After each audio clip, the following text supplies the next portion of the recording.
Barra de Opinión presenta.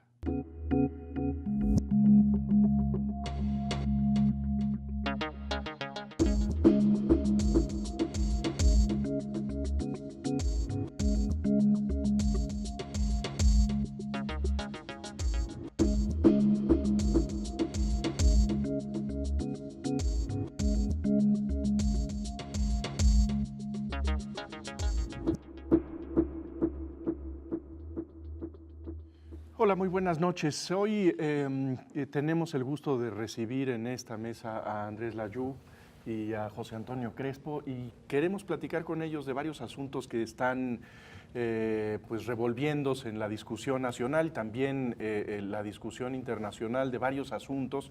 Quizá podríamos empezar con uno que movió cierta expectación en la grillería nacional, en todo este deporte del futurismo y de las candidaturas que empiezan a cocinarse, que es pues este respaldo que un grupo de gobernadores y un grupo también de panistas relevantes hicieron del secretario de Hacienda, a quien respaldan públicamente como su precandidato a la presidencia de la República, que creen que es el abanderado del Partido Acción Nacional que debe representarlos en la elección que será dentro de un poco más de un año.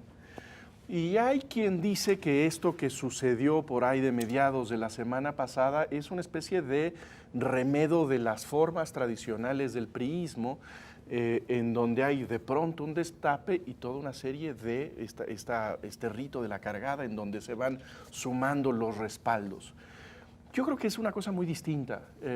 A mí me parece que sí estamos viendo pues que el tiempo dentro de los partidos se empieza a acortar y que si las cosas están relativamente resueltas dentro del PRI, que tiene un solo abanderado, me parece, un solo candidato posible y atractivo, que es Enrique Peña Nieto, y dentro del PRD parece que las cosas están entre dos fuerzas atractivas que podrían ser el alcalde de la Ciudad de México y Andrés Manuel López Obrador. En la baraja del PAN las cosas están muy abiertas y creo que dentro de ese partido pues necesitan ya empezar a lanzar sus figuras y sobre todo las que están dentro del gabinete presidencial, pues darlas a conocer como pretendientes de la candidatura presidencial. No sé si alguien quisiera... Bueno, yo creo que habría que mencionar un antecedente. Yo creo que el hecho de que un grupo de panistas se manifieste alrededor de un secretario de Estado, pues la verdad de las cosas es que es hasta sano. Es decir, yo creo que ese ejercicio de las libertades dentro de ese partido y la posibilidad de que pues, se vayan ventilando, digamos, y confrontando las posiciones. El único antecedente que no me gusta es que es el mismo candidato que el presidente de la República presentó 15 días antes, o quizá un poco menos, en una extraña ceremonia en donde convoca a varias centenas de servidores públicos panistas a seguir hasta el final luchando, y el único servidor público que habrá, enfrente de los otros que también desean ser candidatos del Partido de Acción Nacional, es el mismo. Entonces es una coincidencia un poco extraña. No creo que sea la única, no creo que sea una percepción exclusivamente mía, dado que dos de los aspirantes salieron a decir que esa cultura de la cargada no le correspondía al Partido de Acción Nacional. Entonces, hubo algo, a lo mejor en el manejo, en la forma como se dio, en esta coincidencia, que a lo mejor no lo es, que no creo que sea benéfica para la democracia, porque parece como si lo hubieran señalado desde el cielo y hubieran dicho, este es el bueno. Yo creo que la gran diferencia es que antes lo señalaban desde el cielo, era el bueno y era el bueno. Sí. Es decir, no había duda, era el final del proceso, no era el principio del proceso. Era el último día, el presidente decía, eres tú, y el que se había salido de la raya se disciplinaba y se acababa el problema, los perdedores no decían nada, le felicitaban y se iban todos a campaña muy felices. Lo mismo estamos viendo en España. Zapatero no tiene ahí un favorito, que es su vicepresidente, y lo está tratando de impulsar. Las democracias son así, a veces les pedimos muchas cosas que no son. Ya veremos si el partido con sus reglas lo escoge. Fox tuvo su cargada y su destape con el señor Kirill y no ganó. ganó el señor Calderón. ¿Y qué hizo el señor Fox? Pues le dio un abrazo al señor Calderón y se fueron juntos a la siguiente campaña. A mí lo que me parece interesante es por qué, es decir, considerando que efectivamente es una suerte de cargada modernizada o democratizada, ¿por qué el presidente Calderón cree, o este grupo de panistas cree, que ese puede ser el mejor candidato para darle continuidad a este gobierno, para ganar una elección? Es decir, a mí lo que me parece más cuestionable es qué tipo de cálculos políticos están haciendo para creer que ese es el candidato que puede darle la victoria al PAN. Y lo que lo hace muy diferente al pasado es que los términos en los que competían en el pasado, incluso cuando se hablaba de tapados y destapados, era más una suerte de disciplina y era como el que demostraba ambición, pero no demasiada, hasta que cayera el dedo del cielo. Y creo que lo que hemos visto entre los secretarios del gabinete panista no es eso. Hemos visto que todos los que tienen ambiciones les están poniendo sobre la mesa. Uno, por lo visto, parece estar más apoyado por la estructura cercana al presidente, pero no mucho más que eso. Entonces, ¿están compitiendo en qué? Están compitiendo en quién va a tener recursos para manejarlos desde el Estado, están compitiendo en quién tiene ya cierta popularidad, en que la elección la va a determinar el apoyo del presidente de la República. Ese es a mí lo que me parece que puede darnos una vista de la condición de la democracia según los panistas. Yo coincido en que aunque parece efectivamente, mucha gente ha dicho, mira, como las cargadas del PRI, hay muchas diferencias. En efecto, hay quien ha dicho también, no, en el PAN también se usa eso, sí, se ha usado, no para la presidencia de la República, que es la primera vez que lo vemos tal cual. Todo el mundo sabíamos que Fox tenía su candidato en Santiago Krill, pero esta así como expresión pública, y es cierto, sí se usa en el PAN, se ha usado, por ejemplo, para los dirigentes nacionales, empezaban figuras, legisladores eran, ¿no? Casi no había gobernadores, estoy hablando de hace muchos años, donde sí, efectivamente, había expresión pública, decir, pues yo estoy con fulano, yo con sutano, y se vale. Lo que hizo que mucha gente lo viera como el PRI es que efectivamente, no solo por el evento que señala Federico, en donde Ernesto Cordero es el principal orador, sino que en las columnas y en los trascendidos y en los corrillos se decía, el favorito de Calderón es Ernesto Cordero. Desde hace mucho que vengo oyendo yo eso. Y por otro lado, que en la lista de firmantes, pues viene mucha gente cercana a Calderón. Está desde luego su esposa, Margarita, está César Nava, está Max Cortázar, está familiares de Muriño, que sabemos que eran pues, cercanos a Calderón. Y por eso dicen, mira, esa es la manera en la cual Calderón está diciendo, va por acá. Pero acepta otra lectura que también he visto en algunos comentaristas. Es decir, no, son los genuinos simpatizantes de Cordero, que incluso algunos lo dijeron públicamente, como el senador Zapata Pero Gordo, decir, es que queremos impulsarlo, no se está viendo en las encuestas, queremos que los reflectores vayan, se anime. y que incluso lo están haciendo no necesariamente con el visto bueno de Calderón, es decir, probablemente no sin su conocimiento. Y que en esta versión, incluso Cordero sale a decir, ok, sí acepto porque sí estoy dentro de la jugada, pero no voy a renunciar porque Calderón ya dijo claramente que todavía no debíamos de empezar a correr y a renunciar, sino que sigamos en nuestro trabajo hasta algún momento en el cual ya podamos salir. Como lo veían rezagado, esta es la versión oficial, digamos, de los propios firmantes. Como lo veíamos rezagado, pues con esto le damos impulso, ¿no? El único que no había dicho, que no había declarado su intención de contender. Siempre aunque participó en el debate de los siete. Ahora, yo creo que pues, de eso todos los actores tienen el derecho a jugar como quieran. Incluyendo al presidente. Incluyendo al presidente, en la medida que no use recursos públicos. Esas son las preguntas que hay que hacernos, las acá y en todos los otros procesos que están abiertos. Pero si el presidente tiene una preferencia y le parece más simpático fulano, mengano. Pero ahí la pregunta que plantea Andrés me parece interesante. ¿Cuál puede ser, digamos, la carta pública de la candidatura panista? Que yo creo que eso está en disputa en este periodo. Se tratará, como fue la candidatura de Felipe Calderón, la apuesta de una crítica desde dentro del PAN al presidente en funciones, que fue la estrategia ganadora de Felipe Calderón, que se plantó como un disidente al presidente Fox y que incluso se enfrentó con buenas formas, pero se enfrentó al presidente de la República. En este caso, me parece que hay cierta ventaja de quien de alguna manera encarna esa disidencia, que es a quien derrotó hace 6 años Felipe Calderón, que es Santiago Krill, y los miembros del nido presidencial están muy rezagados. Hay una distancia bastante notable entre todos los miembros del equipo calderonista y pues, los dos de fuera, ¿no? Con el rasero que se mide, que es un mal rasero. Hace 6 años Calderón también estaba muy atrás de Krill en las encuestas. Krill hizo un trabajo para el público en general, salía en las encuestas, pero la mala noticia para Krill es que se ganaba entre los panistas y fue más que una rebelión contra el presidente, fue una rebelión de los panistas, que tampoco veían a Krill como un miembro del panismo, es el panismo recuperando la presidencia.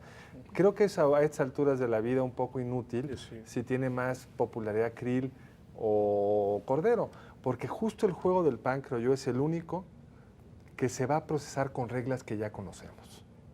Que va a ser, no sabemos cómo se va a decidir. No. Formalmente no sabemos si va a ser una primaria como las que fueron hace 6 años, si va a ser... No sabemos los detalles, pero sabemos que va a haber una competencia. Sí, claro. En el PRI sabemos que no va a haber una competencia. Porque ahí sí el juego es, gana los medios, gana la popularidad y ya no hay contienda.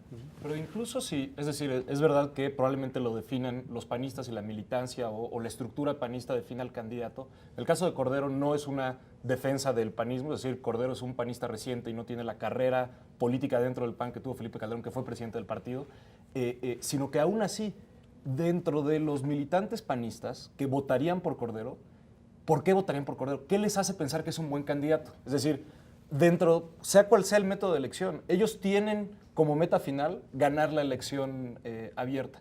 Y sería, digamos, difícil pensar que no esté dentro de sus cálculos la popularidad. Entonces, sí en algún momento tienen que decir, bueno, este tiene capacidad de ser un candidato o no tiene capacidad de ser un candidato. Perdón que insiste, Calderón era muy impopular cuando ganó la candidatura. Muy poco conocido. Muy poco conocido que no impopular. No, pero es que lo que estamos midiendo cuando decimos popularidad es conocimiento. A Cordero lo conoce el 30% de la gente, no sé Carlos. Con Felipe declaraciones controvertidas. Era un profesional de su partido, había sido presidente del Partido Acción Nacional, fue el líder de los jóvenes panistas, tenía una trayectoria parlamentaria muy importante. Conocí el animal desde dentro. Totalmente de acuerdo. Una de las cosas notables de quienes pretenden la candidatura dentro del gabinete presidencial de Felipe Calderón es que son panistas recientes. Pero es que no tienen esa trayectoria que dentro del Felipe, PAN. Desde luego. ¿No? Pero retomo lo que dice Andrés. Yo distinguiría dos cosas. Una, la capacidad de ganar la candidatura entre la militancia, si es que son los militantes y adherentes los que van a votar, que desde luego los demás candidatos están diciendo, claro que tiene que ser así. Porque si es el Consejo, a lo mejor la cosa cambia. A lo mejor Calderón puede tener un mayor control del Consejo, entonces salir el que Calderón quiere. Si son el 1,5 millones de militantes y adherentes, entonces puede pasar como con Calderón. Votaron por Calderón y no por Krill.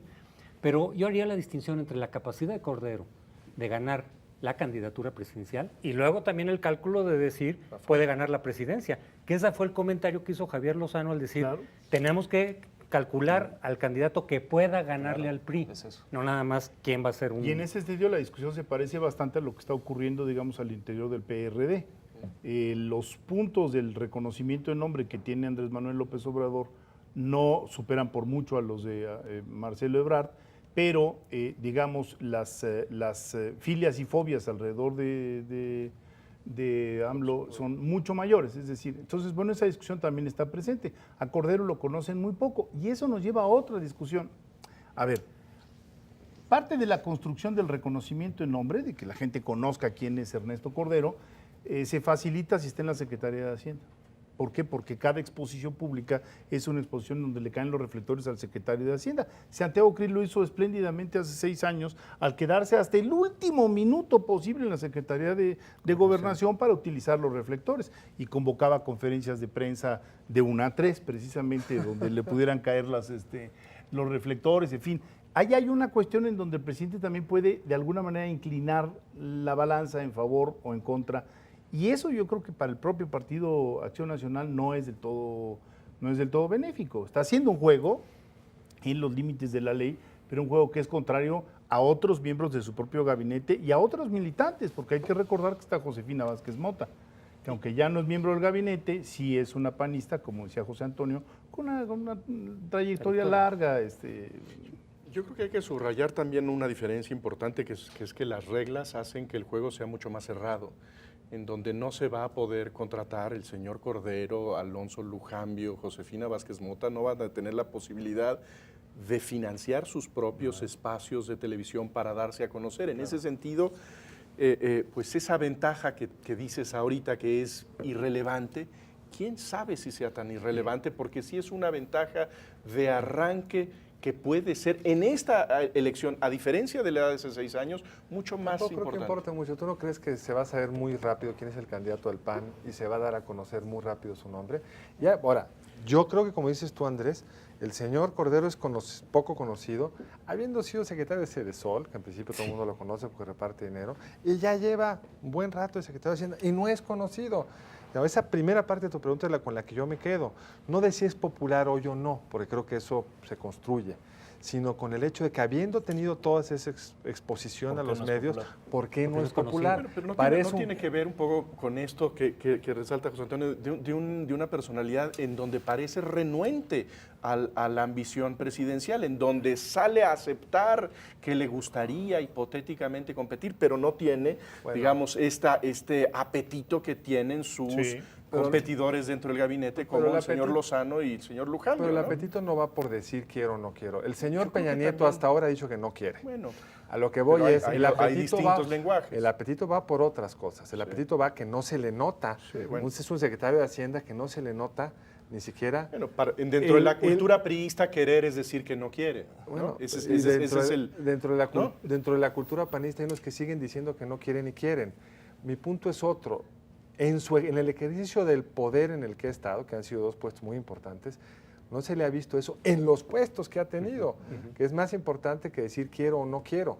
Claro, se ha notado más Lujambio y Lozano teniendo puestos que son considerados tradicionalmente menos poderosos, han sido mucho más notorios. Tal vez porque el cálculo desde el principio es el empuje de último momento, es decir, pueden tener todo tipo de estrategias de campaña, pero a mí lo que insisto, me parece muy difícil de pensar, esos firmantes del apoyo a Cordero, ¿qué están pensando? ¿Este es el tipo que va a defender al presidente? ¿Este es el tipo que puede ganar la elección? ¿Este es el tipo que puede perder y continuar su carrera política? Es decir, los cálculos van más allá, no pueden tener un solo criterio, sino varios. Y para mí es un misterio, considerando que no es popular, que no es un tipo que pertenezca al partido. Entonces, ¿qué están pensando quienes lo apoyan? ¿no? O que están temiendo de los otros Claro. candidatos, ¿no? Entonces, si es la lealtad el fuerte o qué es. Bueno, tenemos que hacer un corte. Estamos platicando aquí con Andrés Layú y José Antonio Crespo sobre estos y otros temas de lo que ya se nos viene encima, que es, al fin y al cabo, el proceso electoral del 2012. Vamos a un corte y regresamos.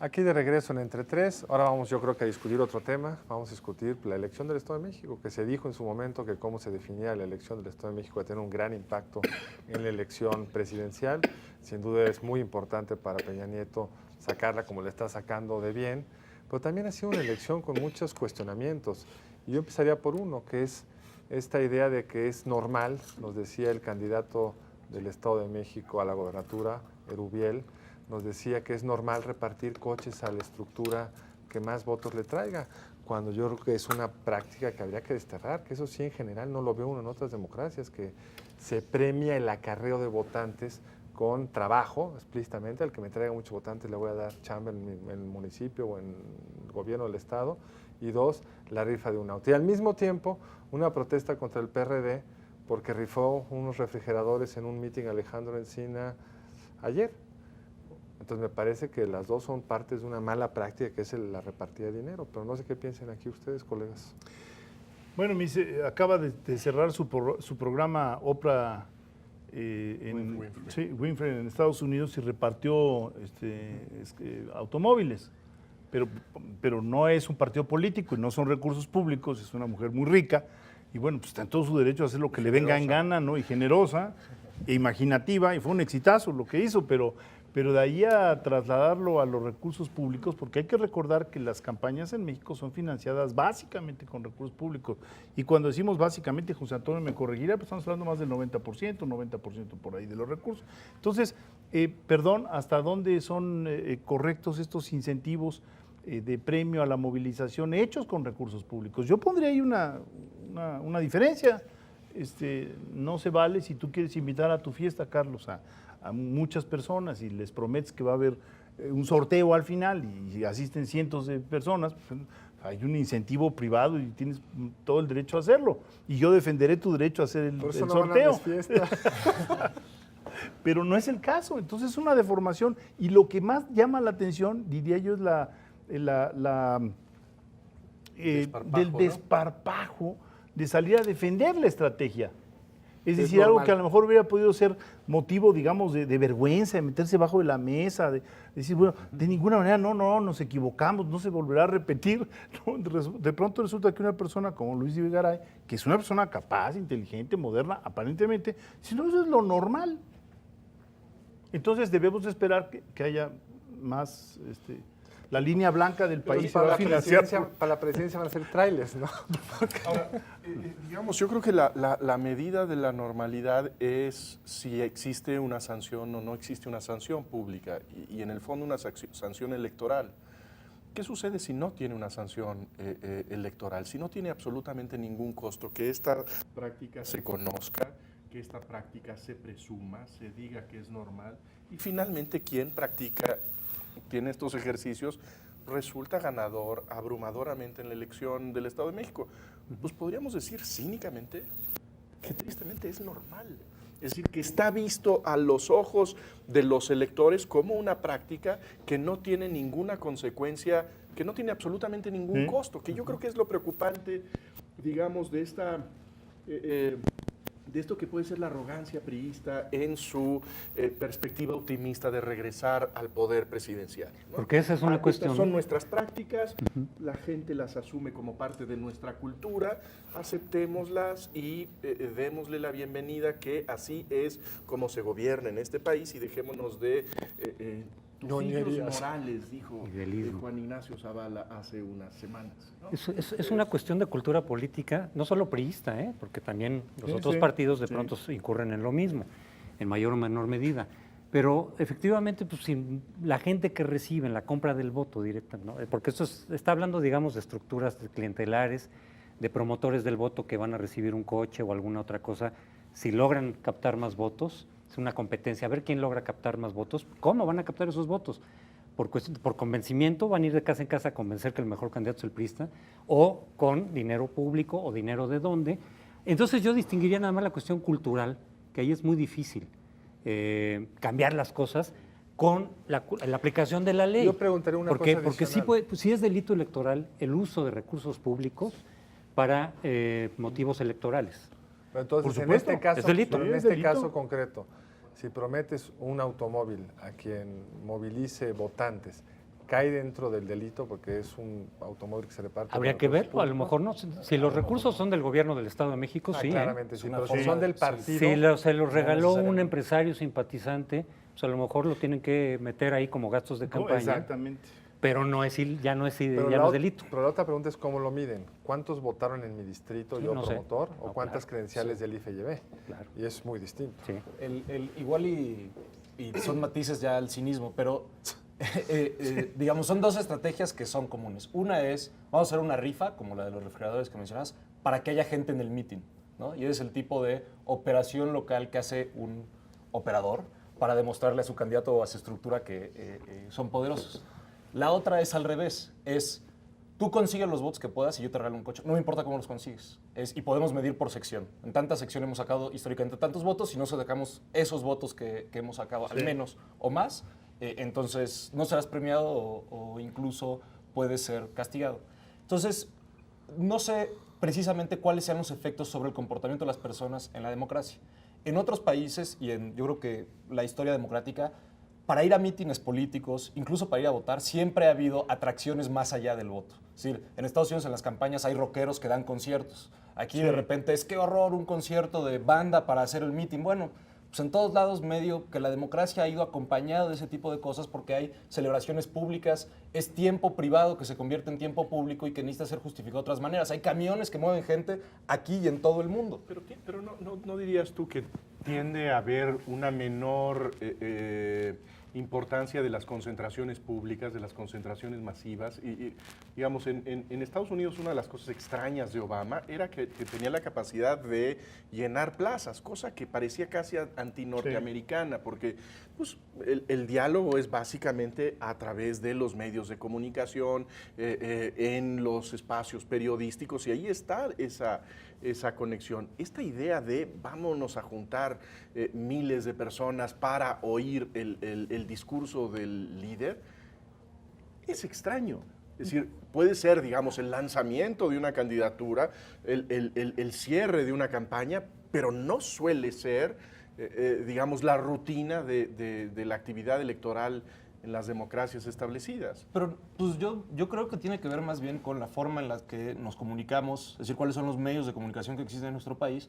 Y creo que los mítines en las campañas políticas son importantísimos medios de comunicación. Es decir, sí hay gente que va a los mítines porque es el lugar donde se informan de fuentes que creen que son confiables o que les parece que son fidedignas porque están en persona o que les parece muy cerrado cómo se presenta en los noticieros la información, y esos mítines son importantísimos.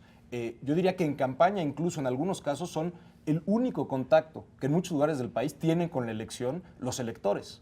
Entonces, es normal que para que esas personas vayan a esos mítines, que al fin y al cabo son una forma de comunicación, como de cierta manera lo es un spot.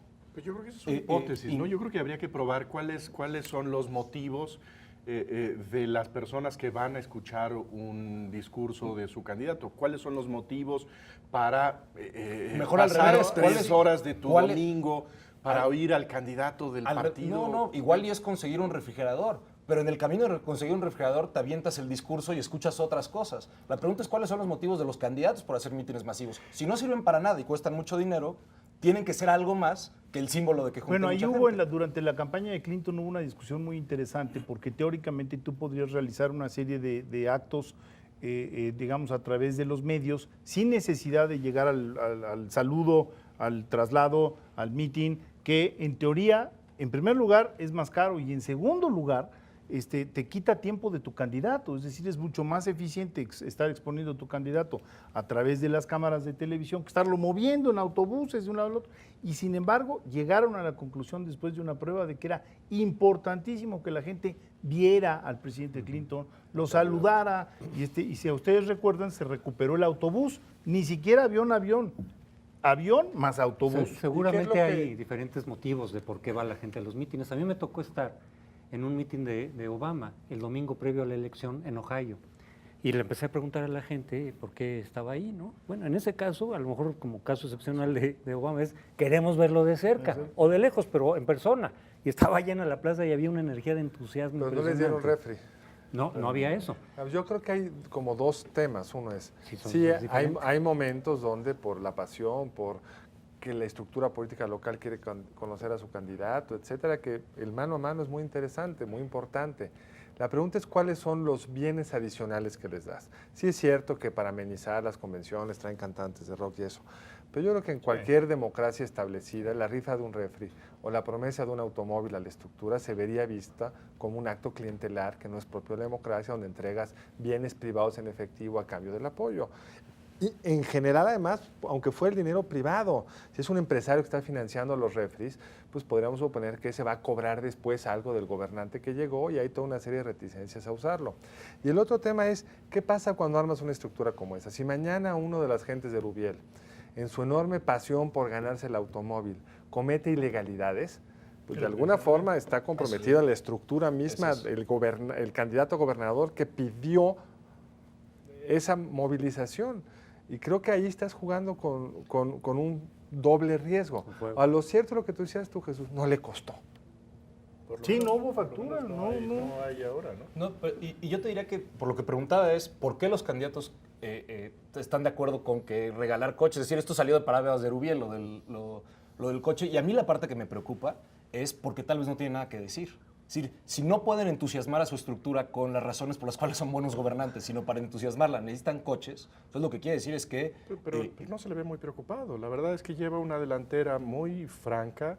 La verdad es que en estos días de campaña las preferencias no se han movido prácticamente Para nada. el otro lado, ha subido. Y en ese sentido, no es que esté angustiado con que No, las cosas no lo- van no, mal, es pero una no medida quiero. de desesperación, es una medida cultural, es una, digamos, esta idea de así es la cosa, Así se ganan elecciones. así ganamos elecciones, así somos nosotros, así es este país, y es esta percepción, me parece, del cinismo.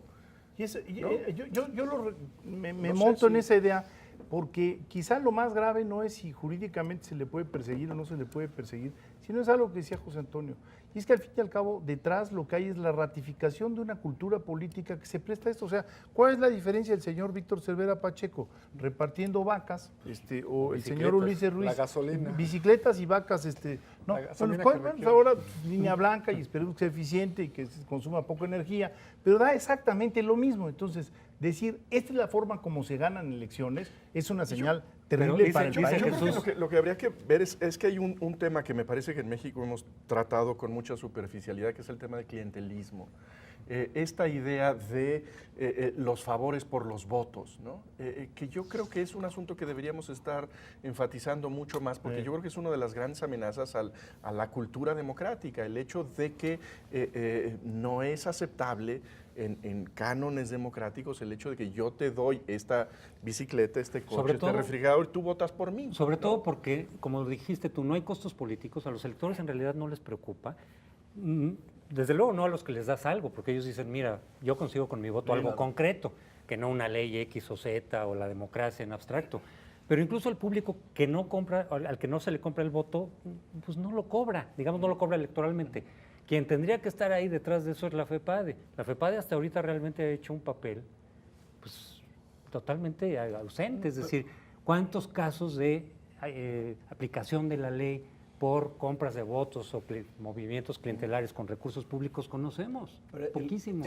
yo lo que quiero insistir es que el responsable de la cultura política y el clientelismo es el que da, es el que en su campaña política cree que su esfuerzo está en conseguir los recursos para regalar cosas y no en hacer un esfuerzo de otro tipo, no el que recibe. Es decir, el que recibe tendrá las razones para recibir y es mucho más difícil emitir un juicio, pero la responsabilidad moral, digamos, del clientelismo cae sobre el que genera el clientelismo y el que calcula que así pasa, así se ganan elecciones, etcétera. Y creo que, por tanto, el juicio debe de caer enérgicamente sobre ellos y no sobre los electores, porque a mí me preocupa lo de, pues es que es la cultura política.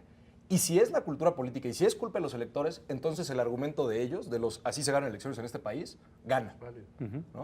No es así la cultura política, es la cultura política que ustedes quieren mantener y que quieren que sea así y que la promueven como pueden, regalando coches, presionando a la gente, etcétera, y mandando el mensaje de que en la política es lo que importa.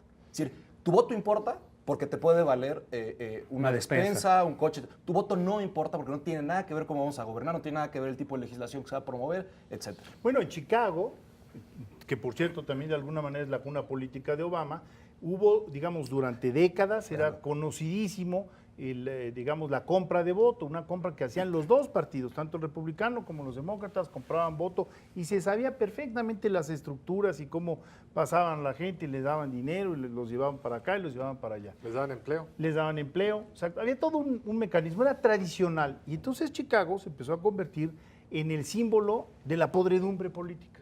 Y la nación empezó a condenar a la forma de hacer política de Chicago, hasta que Chicago tuvo que rectificar. Y eso es lo que no estamos viendo, y recupero lo que dice José Antonio. Es que debería haber por lo menos una crítica, decir, bueno, pues sí, así se ganan votos, pero éticamente hablando, así no te podamos pescar por la norma, que yo ahí todavía tengo mis dudas, éticamente hablando, estás deformando la política. Y en el caso de repartir puestos dentro del gobierno, el daño es mucho más grave y de largo plazo. Es el servidor. Claro, la construcción del Estado medio moderno era no repartir los puestos así. Entonces, de palabras de Rubiel, decir vamos a repartir puestos conforme apoyen al candidato o traigan votos, pues es un daño al Estado de México y a la población del Estado de México de por lo menos 6 años. Bueno, tenemos que hacer una pausa, regresamos muy pronto a hablar de estos temas. Tenemos interés también de hablar de lo que está sucediendo en España y de eso hablaremos muy pronto.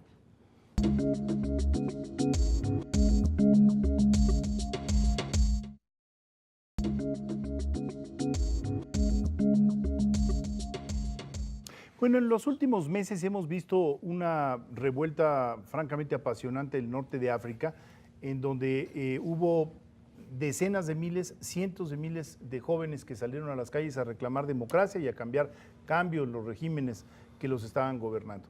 Y esto, digamos, sacudió al mundo por la velocidad, porque creció como la espuma, y sacudió al mundo porque se utilizaban instrumentos nuevos como pueden ser precisamente los celulares, el Twitter y todas estas formas de redes sociales.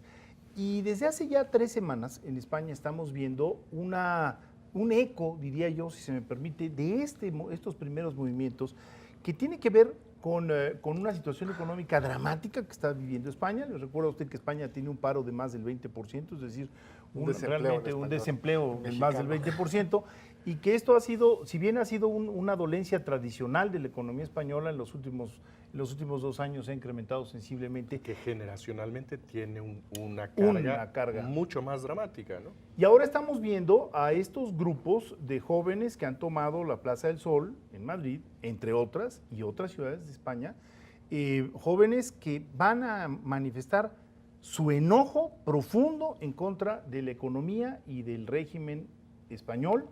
Y lo que se ve, lo que alcanza uno a percibir leyendo publicaciones internacionales, es que la autoridad ya no sabe muy bien a bien cuál es la demanda, porque el enojo no se encamina hacia la remoción del jefe de la policía, como ha ocurrido en otros países, o el lograr que haya mayor acceso a las universidades, o que el pasaje público para los estudiantes, el transporte público sea gratuito para los estudiantes. Es decir, es una agenda bastante amorfa, por lo menos yo así lo percibo, y esto preocupa.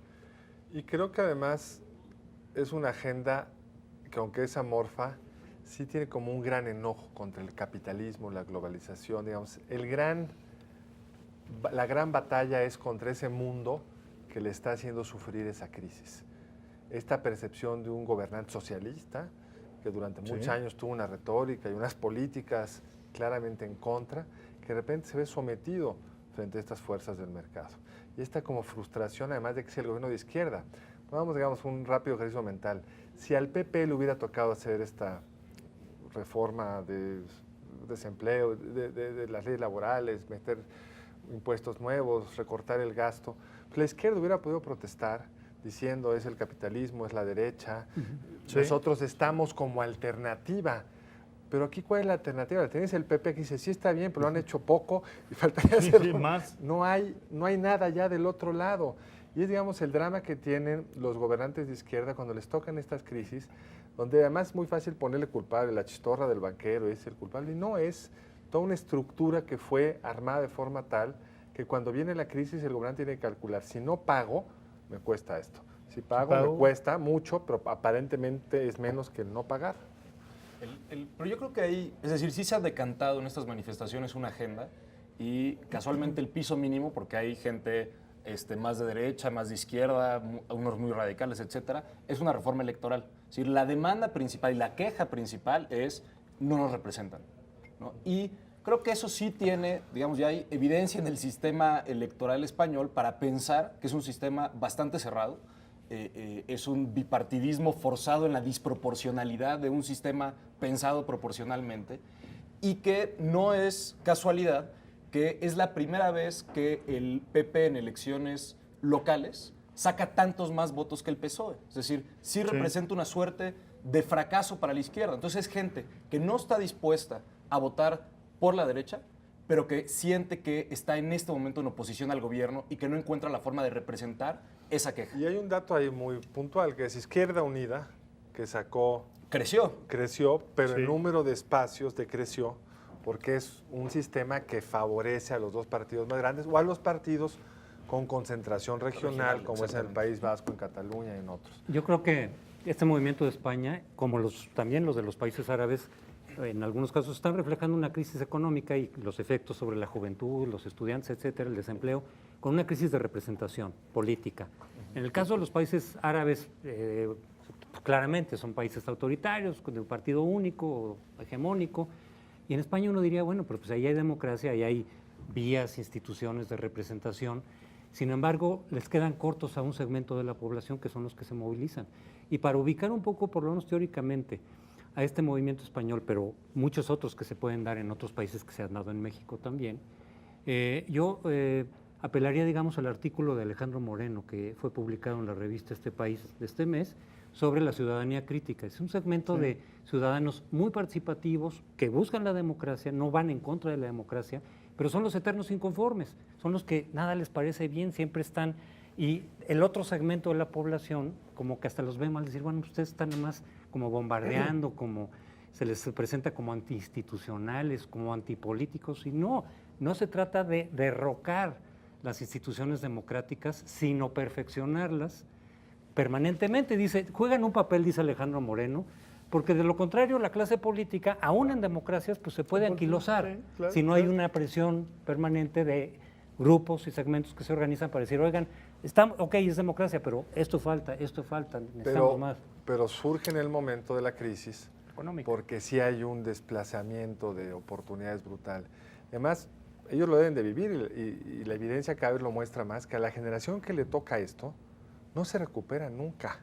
La cicatriz queda para toda su historia laboral, porque estos van a estar 3, 4 años en situaciones económicas muy difíciles, con poco empleo, sin empleo. Cuando la economía empieza a recuperarse, el empleador pues, prefiere el que acaba de salir de la universidad, que está fresco, no que que no sabemos qué hizo, que estuvo ahí no sabemos quién es. Entonces, en las crisis hay una evidencia que esa generación se sacrifica o tiene un costo para toda su vida y lo deben de estar presionando. Hay una frase que me gusta mucho el movimiento: no somos antisistema, el sistema es anti nosotros. Esta sensación de que están fuera. Justo lo que decías de la parte del desempleo, la OCDE presentó un reporte bastante interesante en donde España es uno de los países no solo donde más ha crecido el desempleo, sino ha crecido el desempleo de largo plazo. Es decir, creció 50% el número de personas que llevan buscando empleo un año entero y que no lo han conseguido. Entonces, también la pregunta es, ¿quiénes pueden acampar? ¿Por qué acampan? ¿No? O sea, no es lo mismo, como digamos sucedió en México, que era anular tu voto, o en Egipto, que era la movilización de la sociedad, es decir, se paralizó la sociedad para participar en una movilización y derrocar un gobierno. De cierta manera es pequeño, son pequeños los grupos que se han manifestado en España, son 4,000 personas en la Plaza del Sol. Sí. Es pequeño y no tan pequeño, y se quedan ahí. Entonces también son personas que justamente lo que están demandando es representación, pero para solucionar los problemas que los llevan a estar plantados ahí. Es decir, no están plantados ahí porque pertenezcan a una estructura que les financia estar plantados ahí, no pertenecen a un sindicato. Las personas que normalmente se pueden plantar en un lugar son sindicatos que saben que van a ser retribuidos en su huelga, o militantes de partido político. Estas son personas que saben que no van a ser retribuidos por estar ahí y que están siendo apoyados o por el sistema de seguridad social o por sus familias, que una vez que acabó el seguro de desempleo son las únicas que los pueden mantener, ¿no? Entonces también creo que como actor político es una cosa pues, diferente a la que hemos visto normalmente. No es comparable con un sindicato que llega y se planta en ese sentido. O con un partido político. O con un partido que llega y se planta. Y es ahí donde tiene sentido que son personas que han construido la movilización y la organización y la comunicación de esas dos cosas a partir de Internet. Es decir, las personas reaccionan a las oportunidades que ofrece la estructura de participación política. Si sientes que hay un bipartidismo inamovible, sientes que no puedes usar los medios de comunicación tradicional y que no se están solucionando tus problemas, usas lo que tienes a la mano. Tienes la plaza, donde puedes acampar, y tienes Internet, que es abierto para muchos, no pero todos. También hay un elemento paradójico que es muy notable, el hecho de, digamos, de esta exhibición de la indignación, en donde creo que este es el eje central, ¿no? de los indignados, incluso es como se le denomina. Finalmente es un movimiento cuyo éxito es el beneficio del partido político que quizá es más distante de sus demandas, en donde quien es el gran beneficiario es el partido de la derecha española, que podrá podrá prepararse para tener una mayoría absoluta dentro de unos meses. Sin embargo, Jesús... Ahí hay creo que también lo que tendríamos que ver, que este gran éxito de la movilización es un éxito que parece tener canales relativamente limitados. Con lo que empiezas tú, Federico, al principio, ¿qué es esto de la primavera del mundo árabe? ¿En qué aterriza? ¿En qué concluye? Lo que podemos decir es que tiene una gran capacidad para desmontar ciertas estructuras, que tuvo la capacidad para exhibir la distancia entre el poder y la sociedad, pero no tiene la capacidad para vertebrar un nuevo sistema democrático. Ahí está, digamos, esta demanda de cambiar la ley electoral en España, que me parece que ahí hay una cosa muy concreta, muy específica, que puede concretarse. Pero finalmente hay una gran distancia entre la capacidad de los movimientos para exhibir la ilegitimidad, la distancia, la separación y luego para construir una opción. Sin embargo, yo haría de lo que dijiste, se movilizan en contra del bipartidismo y favorecen al Partido Popular. ¿Quién sabe? Porque ya desde antes se veía que el PSOE se iba a ir para abajo. Habría que ver realmente si incidió o no incidió en el resultado electoral el movimiento. ¿Por qué lo digo? Porque también cuando el voto nulo en 2009 aquí en México decían es que van a favorecer al PRI, y como el PRI ganó, pero vaya, verdaderamente, casi digo, carro completo en muchísimos estados, etcétera, entonces ya ves, favorecieron al PRI, que no era su interés y no era su intención. Pero las encuestas no se modificaron, ¿eh? Desde antes que apareciera el movimiento del voto nulo, el PRI venía en lo que quedó y los demás partidos en lo que quedó. O sea, en realidad no alteró ni para bien ni para mal. La responsabilidad fue de los partidos opositores al PRI, o en este caso el PSOE, de no tener la capacidad de convencer a votantes no cargues tú desafectados. eso en tu espalda. De ninguna manera. No. Pero además creo que hay una gran diferencia entre lo del mundo árabe y esto. Sí, Porque porque eso son fue democracias un movimiento enormes. gigantesco contra un régimen autoritario. Y acá en el fondo lo que me está diciendo José Antonio con sus números, y los ves en los cuadros por entidades, que sí hacen mucho ruido, pero no tienen un gran peso político.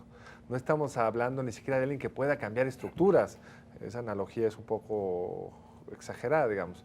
No tiene ni esa capacidad. Lo que tiene es una capacidad de plantear temas en un sistema cerrado, que ya veremos qué capacidad tiene de incorporarlo. El PP, que es el grandote, no tiene ningún incentivo en hacerlo. No, pero en la democracia, es decir, No, creo no que lo lo más critico, importante es cambiar temas. Es decir, todo lo que pedimos de la democracia es que todo el mundo tuviera la oportunidad para cambiar el tema y decir, este tema es importante y ponerlo sobre la mesa. Quienes no son parte de las estructuras partidistas tienen que usar otros métodos que incluyen los derechos civiles, que incluyen Y en función de su tamaño, sentarse en una plaza. Aunque en solo- función de su tamaño tienen o no éxito. Ahora, yo entiendo, tú dices, son muchas las diferencias entre el norte de África y España, pero hay, sin embargo, algunas coincidencias, y ya José Antonio habló 2 veces aquí del voto nulo. Es decir, estamos frente a movimientos básicamente juveniles que crecen muy rápidamente en horizontal gracias a los nuevos métodos de comunicación, que no tienen una articulación estructural, porque orgánica de algún tipo, que no plantean tampoco, diría yo, a crearla. O sea, no les interesa formar un partido político, por lo menos en el norte de África, lo que vimos en el voto nulo aquí tampoco, y por lo que estamos viendo en España tampoco. Tienen características distintas. En el caso de México era clarísima la demanda de no estar representados, de no sentirse cerca de sus representados, de no saber ni siquiera quién eran sus representados. Y en el caso, digamos, de España es la indignación porque no encuentran empleo, porque la educación no les sirve para garantizarse un ingreso razonable, etcétera. Entonces, sí hay lo curioso, diría yo, es que tenemos 3 continentes y estamos hablando de un fenómeno que allí está... Que tiene elementos parecidos. En su operación, pero como el entorno es tan distinto, la manifestación Pero hay una cosa que a mí sí es lo que me preocuparía, en particular en el caso del desempleo en España. Es decir, que me parece muy bien y que no me preocupa, que es que sea tan diverso, que sea tan vago, que no haya ninguna homogeneidad en estas manifestaciones. Yo creo que es una buena noticia. Es decir, no hay peor noticia que una manifestación donde todo mundo trae exactamente la misma pancarta, están uniformados y hay un problema de desempleo en un país, ¿no? Es decir, la historia de cómo se usa políticamente la indignación, el enojo y el desempleo en particular por los partidos de derecha en Europa es una muy mala historia. Entonces, ver un movimiento político vinculado a la crisis económica, vinculado a la falta de representación, pero que esté a la izquierda del centro en términos generales y que se celebre a sí mismo por su diversidad y digamos, tolerancia absoluta a personas en diferentes extremos, me parece por lo menos una buena noticia. Claro. Para complementarlo. No son xenófobos, Es el único país de Europa donde no hay un partido de derecha extrema con esas características. Exacto. Entonces, yo creo que eso es una buena noticia. Yo creo que hay varias buenas noticias. El simple hecho de que la gente, ha habido actos violentos, ha habido confrontaciones violentas con las policías, pero y estamos hablando de cuántos días, donde la Plaza del Sol ha estado llena, y bueno, hasta cierto punto tenemos que admitir que ha sido digerido el mensaje y han logrado ocupar las primeras planas de los diarios en el mundo. Es decir, para haber sido 4 o 5 mil personas, ¿cuántos días tú has Sí, 4,000 en la Plaza del Sol, más plazas, y ahorita están organizando en barrios. ¿De qué sirven aquí las manifestaciones de 100,000 si no No genera nada? Ya con 4,000 lograste un impacto enorme. Es un fenómeno apasionante. ¿Y cómo lo va a procesar el sistema político español? ¿Cómo creen ustedes que No, pues, siendo un sistema con cierta cerrazón, tiene al mismo tiempo una fortaleza, Yo creo una que los capacidad de primeros que tienen que reacción. reflexionar son los del PSOE.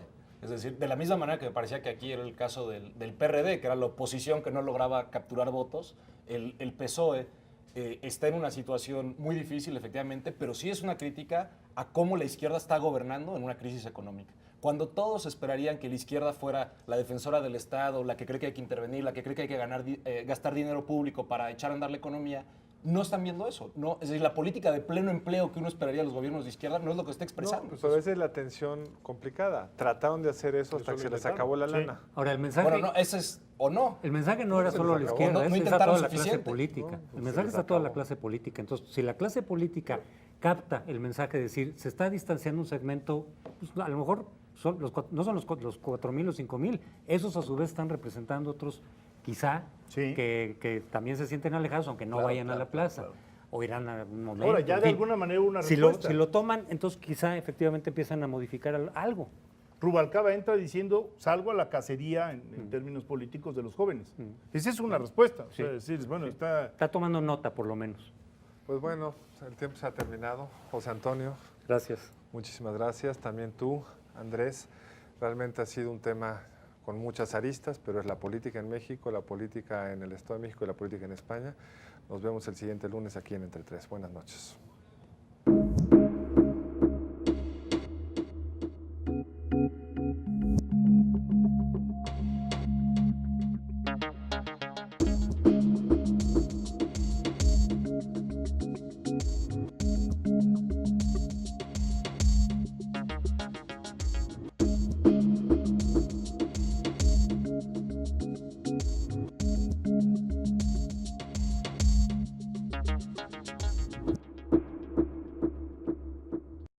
Barra de Opinión presentó